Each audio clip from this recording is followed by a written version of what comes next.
pagi Bu Leni. Apa kabar Bu Lydia hari ini?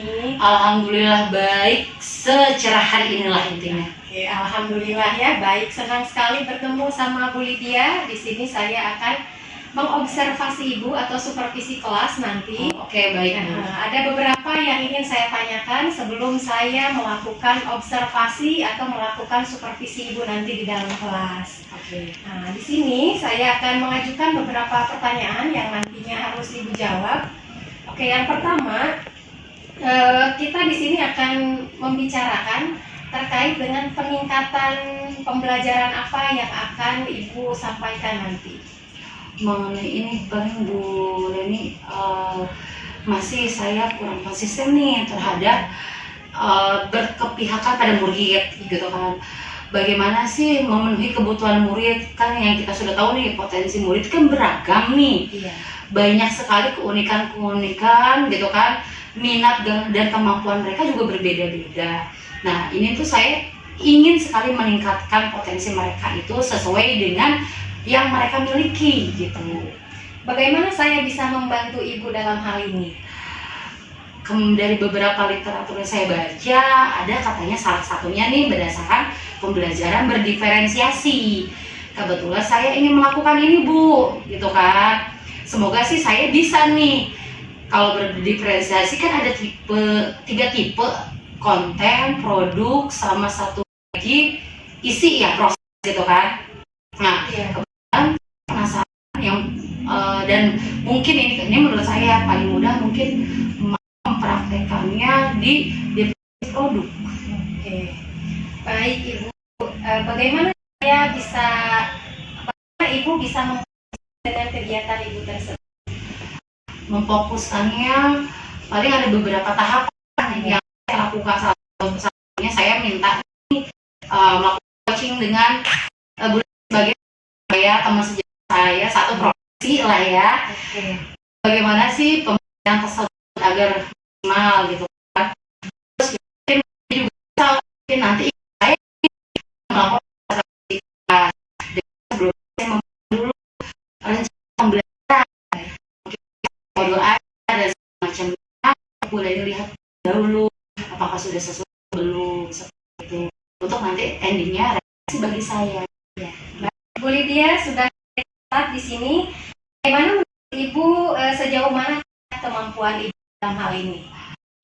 Insya Allah kalau berbicara belajar di kelas kita sudah biasa ini, mungkin dalam ada situasi ketika kemampuan anak berbeda-beda itu mungkin saya akan melakukan untuk memenuhi kebutuhan siswa berbeda-beda itu dan maksimal nih dalam pelajarannya seperti itu.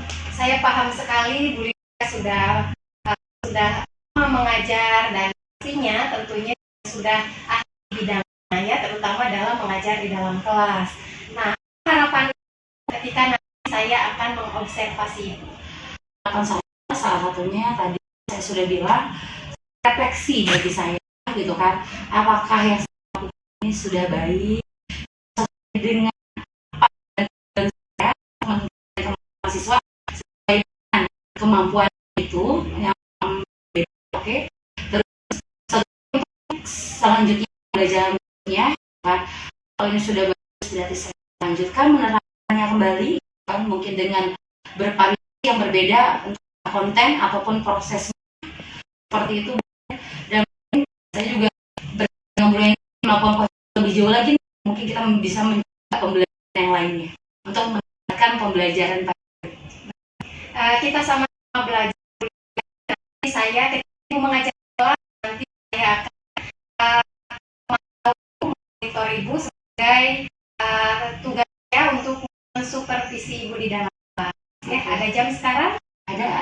Baik, nanti kita ke kelas. Terima kasih Bu Lydia atas berkenannya Ibu untuk disupervisi oleh saya. Oke, sama Ibu Leni.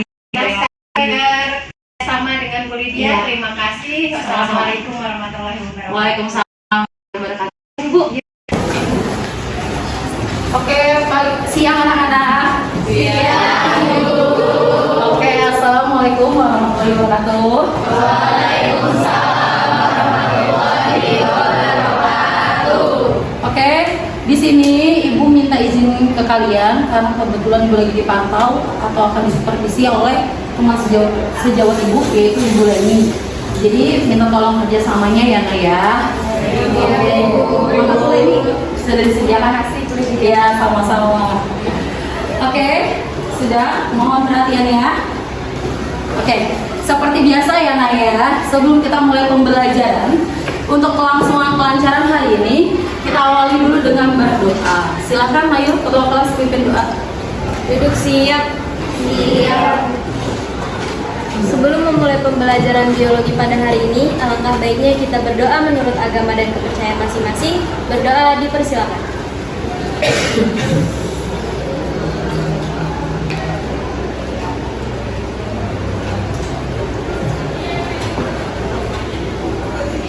Berdoa dicukupkan. Mengucapkan salam.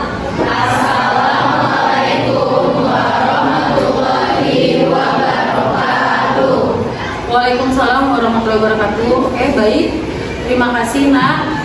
Sekarang sebelum kita mulai, Ibu akan cross check dulu kehadiran ya. Dan di sini sekalian mungkin ice breaking sedikit, tapi ice breakingnya itu hubungannya dengan motivasi.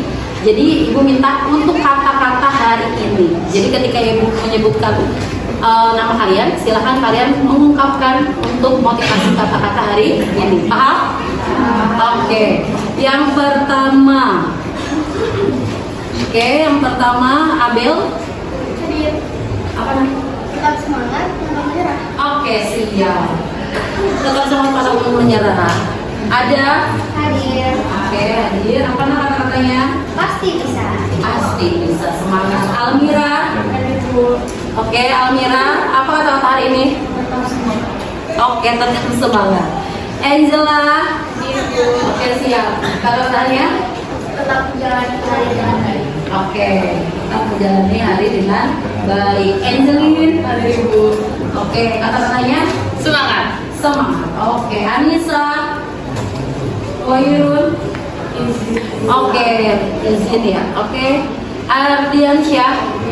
Apa kata-kata hari ini? Tetap semangat. Tetap semangat. Oke. Ardina. Tetap semangat, terus semangat. Oh, kenapa itu? Semoga sih selalu semangat ya Nak ya. Oke. Oke Nak, baik. Terima kasih. Alhamdulillah hampir semuanya masuk. Semoga teman kita yang sakit seperti Jeremy ataupun Anissa lekas sembuh ya. Oke. Siap, pembelajaran hari ini sudah tahu kita akan membahas apa? Oke, betul sekali tentang sel. Sebelum itu Ibu mau menyampaikan dulu nih mengenai tujuan pembelajaran kita hari ini. Yang pertama, mengidentifikasi organel sel. Oke, baik itu sel tumbuhan ataupun sel hewan. Dan satu lagi apa? Menganalisis. Oke, struktur serta fungsi dari organel tersebut. Oke, sebelumnya nih. Oke, Ibu gambarkan dulu secara garis besar organel tersebut. Oke.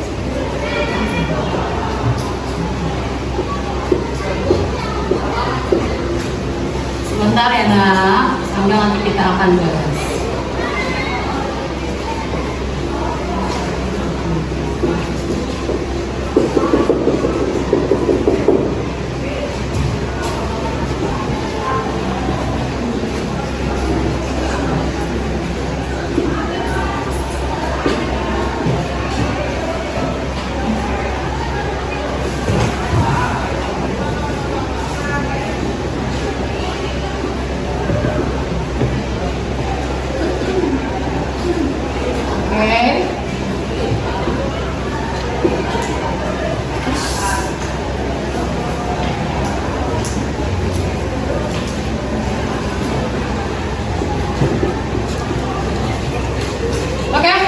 Kalau dilihat dari gambar ini, sebelumnya kita sudah belajar nih mengenai jenis-jenis atau ukuran dari sel. Ada sel prokaryotik, itu yang tidak memiliki membran sel, sedangkan satu lagi ada sel eukaryotik yang memiliki membran sel. Nah, ini adalah contoh dari sel apa?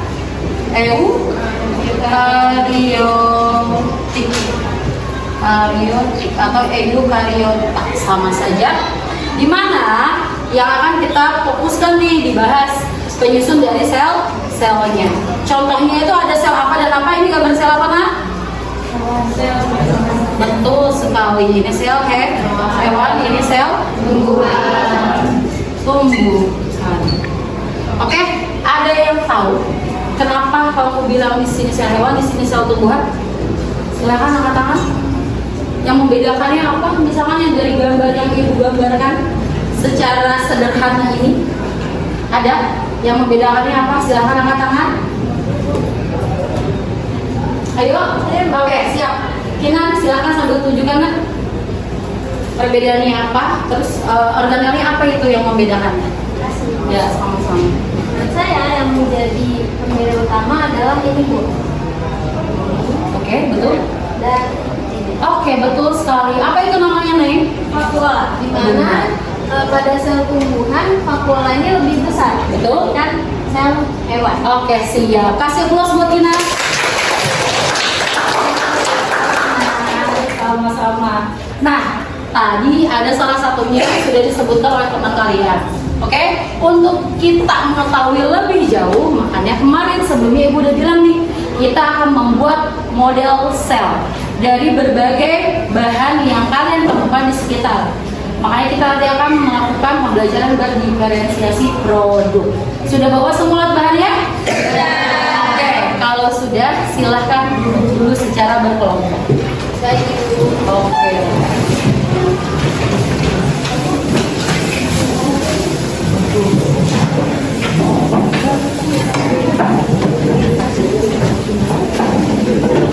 Oke, sudah, Nak? Terima kasih. Sekarang sudah duduk berkelompok semua? Oke. Kalau sudah, silakan keluarkan alat dan bahan untuk membuat modelnya. Di atas meja juga sudah. Oke, silakan dimulai dari sekarang. Ibu harapkan tolong cek kembali penggunaan handphone boleh untuk sebagai referensi. Oke, tapi bijak dalam menggunakan handphone ya. Ibu hanya mengizinkan hingga handphone. Jelas? Oke, silakan mengerjakan kita boleh pulang Ibu. Oke. Buat nama Ibu, ini kita ada nasi putih, nasi goreng, terus ada Berarti bahan bakunya dari makanan semua ya? makanan berat. Oke, siap. Kalian buat dari apa ini? Dari bumi ya? Iya. Dengan makanan atau cemilan setengah. Oke, siap. Karena kita harus Oke, jangan lupa siapkan itu nama makanannya juga ya. Ini bahan bakunya dari mana? Oke, ini sudah dasarnya ya. Nggak usah diambil pisaunya. Terus yang kelompok di sana, saya bikin apa, Nak? Buah, terus bahan bakunya nasi putih. Oke, dengan oke, siap, sip, lancar. Yang ini kalian, oke, bahan bakunya roti sebagai dasarnya. Oke, siap. Pastikan tolong tata letak dari warganelanya ya. Jangan sampai salah. Yang di ujung sana gimana? Lagi tunggu. Saya bikin apa, Nak? Sel hewan dari bahan bakunya nasi, telur dan sayur mayur. Siap. Semoga lancar ya. Oke.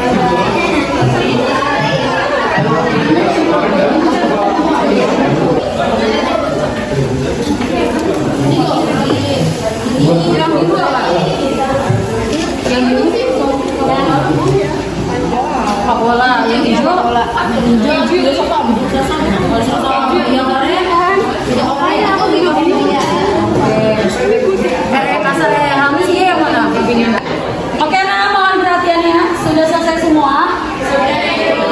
Oke, kalau sudah berarti nanti habis ini persiapkan untuk diskusinya di dipresentasikan. Oke, Kinan dikit lagi nak. Iya Bu. Oke, siap. Oke, dikit lagi Bu. Siap. Yang lain tolong persiapkan untuk diskusi ya. Yang dipresentasikan langsung nanti ke depan. Oke. Baik nak, oke, waktunya sudah habis, semuanya juga sudah ready dan siap. Sekarang kita mulai untuk mempresentasikan hasil dari model sel yang kalian buat. Oke? Untuk kelompok yang maju silakan dari kelompok Kinan untuk maju ke depan. Mempresentasikan hasil ini. Silakan kita di sini.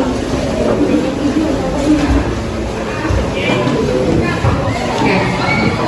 Seperti biasa ya, perkenalkan dulu, oke, masing-masing anggota. Dan kalian bertujuan akan menyampaikan apa nih mengenai struktur penyusunan dari sel ya, organel dan fungsinya. Baru nanti silakan Mbak Syirina untuk menjelaskan. Ayo nak, dimulai. Assalamualaikum warahmatullahi wabarakatuh. Selamat siang Ibu, selamat siang teman-teman semua. Sebelumnya kami ucapkan terima kasih atas kesempatan yang telah diberikan untuk kami memaparkan hasil diskusi kami mengenai sel, hewan, organel, dan fungsinya. Baik, sebelum itu izinkan kami untuk memperkenalkan diri terlebih dahulu, dimulai dari saya. Saya Yudia Kinanti. Saya Naila Fatimia. Saya Abdul Fatih. Saya Rizal Al-Bantani. Saya Muhammad Al-Faris. Saya Muhammad Al-Fatullah. Itu tadi anggota dari kelompok biologi 3. Pertama-tama di sini ada membran sel. Tidak ada dinding sel karena ini sel hewan. Nah, jadi membran sel yang ini kita ibaratkan sebagai membran sel bersifat semi permeable. Artinya apa? Tidak sembarangan zat bisa masuk menembus membran sel. Hanya air yang dapat menembus membran sel. Selanjutnya, Selanjutnya yaitu ada ribosom yang terletak di dekat retikulum endoplasma, yaitu ribosom butiran-butiran bulat yang melekat pada retikulum endoplasma. Nah, ribosom ini berfungsi sebagai tempat produksi dan sintesis protein. Selanjutnya ada nukleolus. Nukleolus itu merupakan struktur terikat yang terdiri dari protein dan asam nukleat yang berada di dalam inti sel atau berada di dalam nukleus. Nukleus ini sendiri berfungsi sebagai pembentukan ribosom atau biogenesis ribosom. Selanjutnya ada sentriol. Sentriol ini merupakan memiliki struktur berbentuk tabung yang memiliki fungsi sebagai dinding-dinding utama sel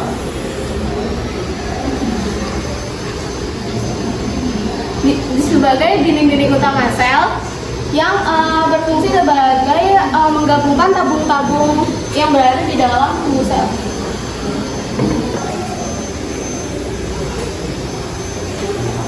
Kemudian ada nukleus. Nukleus berstruktur nuklear envelop. Terus ada nukleoplasma dan nuklear pores yang berfungsi sebagai pusat pengatur kegiatan sel, kemudian mengatur kegiatan sel. Yang ketiga melepaskan RNA, ribosom dan RNA dan ribosom ke sitoplasma. Yang keempat mengatur pembelahan sel, dan yang kelima membawa informasi genetik.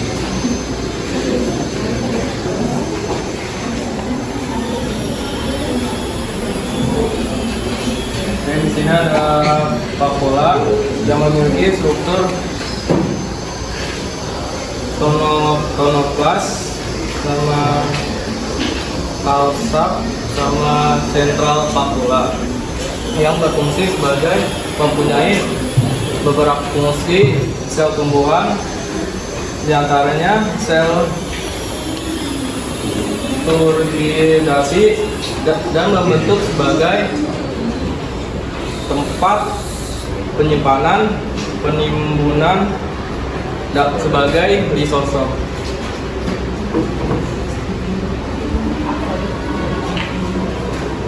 Lalu yang selanjutnya ini adalah lisosom. Lisosom merupakan organel sel yang paling kecil dengan diameter yaitu sekitar 0,25 hingga 0,5 nanometer. Lisosom ini memiliki struktur yang sangat sederhana, bentuknya bulat. Nah, lisosom ini terbuat dari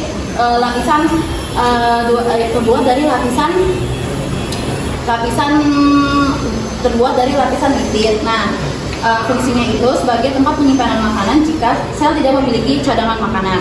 Lalu selanjutnya itu adalah badan Golgi. Badan Golgi ini merupakan bekas kantung yang berbentuk cakram yang bercabang menjadi sebuah serangkaian membran yang di ujungnya ini berbentuk sangat kecil dan juga tipis. Fungsinya itu sebagai tempat penyimpanan protein dan menyalurkan sel agar menjadi lisosom, plasma dan juga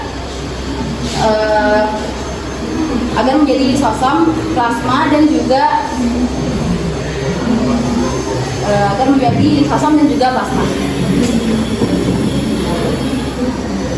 Ada satu lagi loh yang nggak boleh ketinggalan. Kira-kira apa nih yang belum dibahas?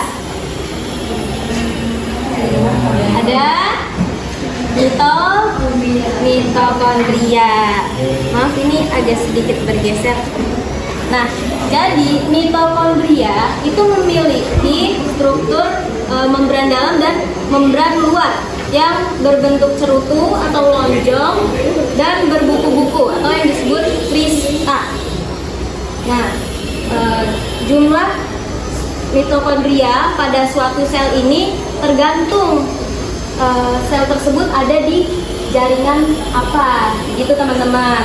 Lalu fungsi dari mitokondria ini adalah untuk menghasilkan energi yang nantinya dipakai untuk kegiatan sel. Maka dari itu, mitokondria ini dijuluki sebagai the powerhouse. Nah, selanjutnya yaitu ada retikulum endoplasma. Retikulum endoplasma ini terdiri dari retikulum endoplasma halus, retikulum endoplasma kasar, dan retikulum endoplasma sarkoplasmik. Nah, fungsi retikulum endoplasma ini untuk menghasilkan sintesis protein yang berada di inti sel dan sitoplasma. Baik, itu tadi yang dapat kami sampaikan mengenai organel sel hewan. Mungkin Ibu Lydia atau teman-teman ada yang ingin menanggapi atau yang ingin ditanyakan, silakan. Baik, Nak, silakan teman-teman ya, audiens yang lain, kelompok yang lain ada yang ditanyakan? Oke, silakan. Ya, Perkenalkan, nama saya Teten Safira dari kelompok 6. Saya mau nanya, perbedaan sel tumbuhan sama sel hewan itu apa ya? Terima kasih. Oke. Ada lagi? Untuk biar sekalian menjawab?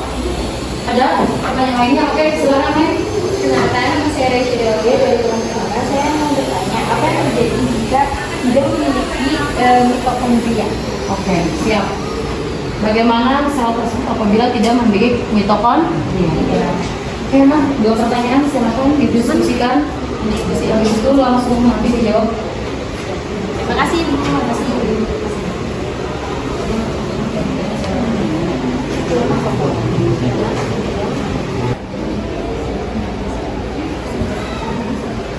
Baik, izinkan saya menjawab pertanyaan dari Atta. Apa perbedaan sel hewan dan juga sel tumbuhan? Nah, perbedaannya itu ada 3, yaitu ada vakuola, sentriol, dan juga kloroplas. Nah, untuk di sel hewan itu hanya terdapat sentriol saja, sedangkan untuk tumbuhan itu hanya ada kloroplas. Terus untuk sentriol itu hanya ada di sel hewan. Oke. Gimana, Atta, terjawab? masih. Oke, izin menambahkan ya. Seperti yang tadi sudah kita bahas, bahwasanya vakuola ini lebih banyak di sel tumbuhan. Di sel hewan ada tapi cuma sedikit. Oke, lalu lanjut ke pertanyaan yang kedua. Gimana sih kalau nggak ada mitokondria? Itu pertanyaan dari Raisa. Oke, seperti tadi fungsinya. Ada yang masih ingat apa fungsi mitokondria? Untuk menghasilkan energi untuk melakukan aktivitas sel. Teman-teman, kalau misalnya teman-teman seharian nggak makan, nggak ada energinya, kira-kira kuat nggak jalan dari sini sampai rumah? Tidak. Lemas ya? Lemas. Nah, berarti kalau tidak ada mitokondria, tidak ada energi, maka tidak akan ada kegiatan sel. Contohnya seperti sintesis protein atau transport zat-zat yang seharusnya itu berlaku, gitu ya teman-teman. Terjawab Raisa? Terima kasih atas pertanyaannya. Baik, sekarang sudah berarti ditutup dulu. Baik, itu saja yang dapat kami sampaikan. Mohon maaf apabila ada kata-kata atau perbuatan yang kurang berkenan dari kami. Kami tutup. Wassalamualaikum warahmatullahi wabarakatuh.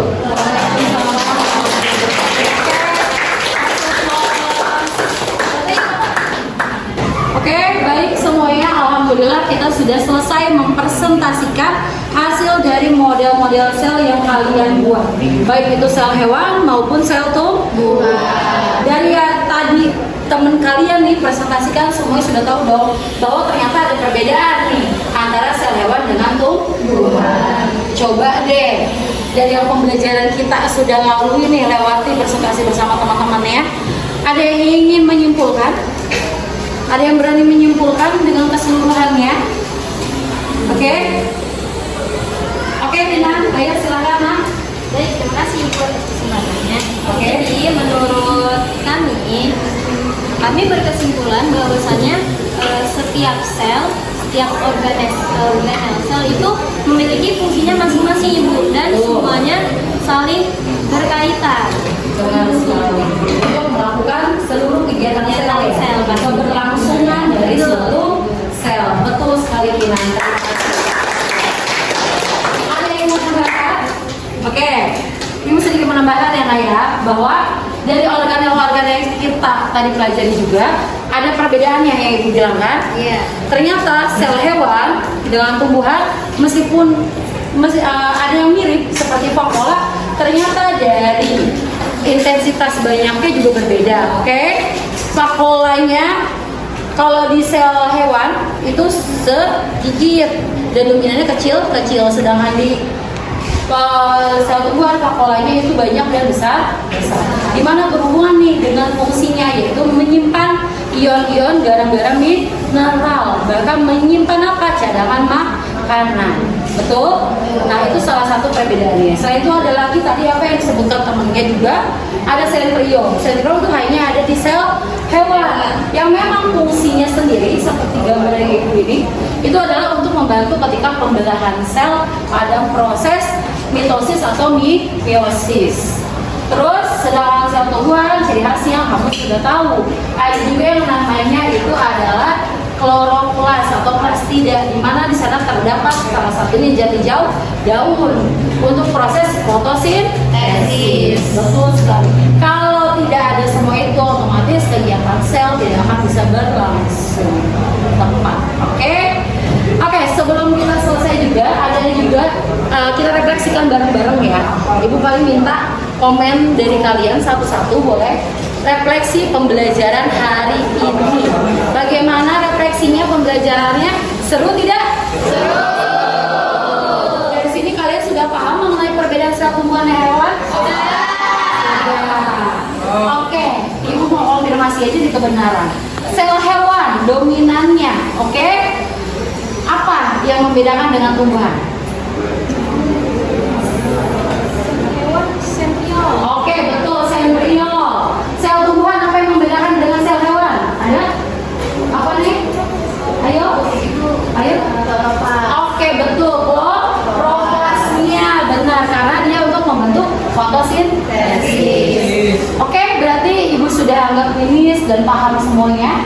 Berarti kita siap untuk masuk ke pembelajaran berikutnya mengenai bioproses dalam sel. Silakan interaksi dulu di rumah ya Nak ya. Sampai ketemu next pertemuan. Wabillahi taufiq hidayah. Wassalamualaikum warahmatullahi wabarakatuh. Waalaikumsalam warahmatullahi wabarakatuh. Dan jangan lupa kita ucapkan alhamdulillah. Terima kasih. Bu Lydia, selamat siang Bu Lydia. Siang Bulen. Terima kasih tadi telah berkenan untuk saya observasi di dalam kelas.